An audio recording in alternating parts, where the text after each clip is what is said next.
नाजरीन की तरफ से एक ज़बरदस्त जो है ना एक कॉलें मैसेज चल रहे होते हैं कि दारुल इफ्ता वालों से रब्ता बड़ा मुश्किल है और कॉल मिलती नहीं है। तो क्या आप लोग कॉलें सुनते नहीं हैं या कॉलें बहुत ज़्यादा हैं? आज बता ही दें नाजरीन को। दारुल इफ्ता अहले सुन्नत की देखें फ़ोन सर्विस है बाकायदा और इसका भी एक पूरा निज़ाम है इंशाल्लाह। अब आप मिल के दुआ फरमाएं तो अफराद की कसरत होगी तो इंशाल्लाह। और वैसे अभी माशाल्लाह आप कितनी कॉल सुनते हैं ताकि पता तो चले ना कि कितना लोड है माशाल्लाह? जिसे कहना कि हर मिनट में कॉल कर आना, यानी 1 मिनट में अगर हम वो नंबर का बंद ना करें इनकमिंग कॉल का तो आप कोई भी फ़ोन नहीं सुन पाएंगे। लेकिन उसके बावजूद बीच में कई कॉल्स आती हैं और ड्रॉप होती हैं। सबसे बड़ी बात ये होती है लोगों को बाज़ औक़ात टाइमिंग के हवाले से पता नहीं होता। ठीक है।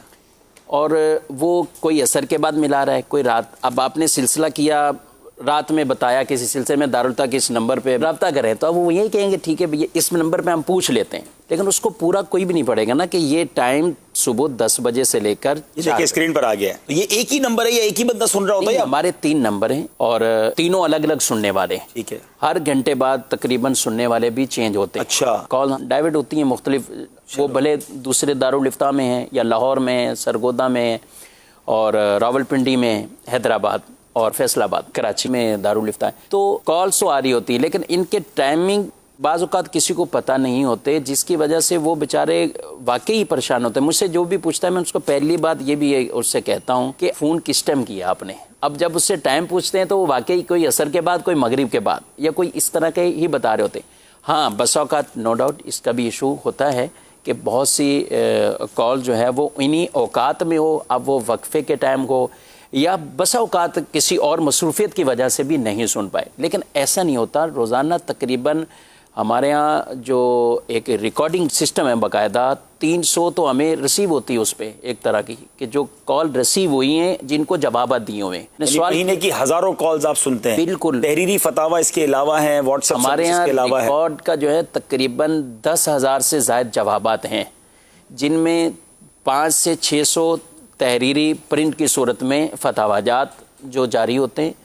उसके अलावा रोज़ाना तकरीबन 70 ईमेल्स, ये इसमें लिमिटेड रखा हुआ सिलसिला। इसी तरह बैरून मुल्क जो रहते हैं उनके लिए व्हाट्सएप के ज़रिए सहूलत मौजूद है और वो नंबर बैरून मुल्क का ही होगा तो उसी के ऊपर ही वो सवाल।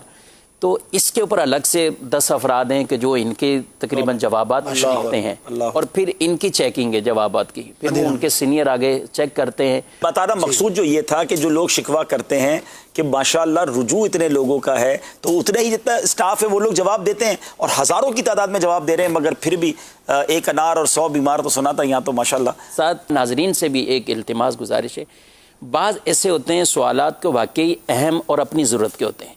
बाज़ सवालात की इनकार नहीं है कि वो अहम नहीं थे, लेकिन एक है किसी को बिल्कुल ज़रूरत है उस मसले की भी है और उसके ऊपर उसने जानना भी है। बाज़ बहुत लंबे सवालात या बसा औक़ात ऐसी अबहास छेड़कर फ़ोन के ऊपर ही, अब उनको हर वक्त हम नहीं मना कर सकते। हमारे यहाँ ये उसूल ही नहीं कि किसी की कॉल को हम आगे से ड्रॉप करके हम उसकी डिस्कनेक्ट करें, ख़त्म करें, नहीं, जवाब देने की हद तक इम्कान कोशिश की जाती है। तो यहाँ ये भी है कि जब ज़रूरी मसाइल हों बिलफ़र्ज़ अपने यहाँ के जो दरपेश मसाइल हैं आप उन्हीं के लिए आप रब्ता करेंगे तो दूसरों के लिए भी आसानी होगी इसमें।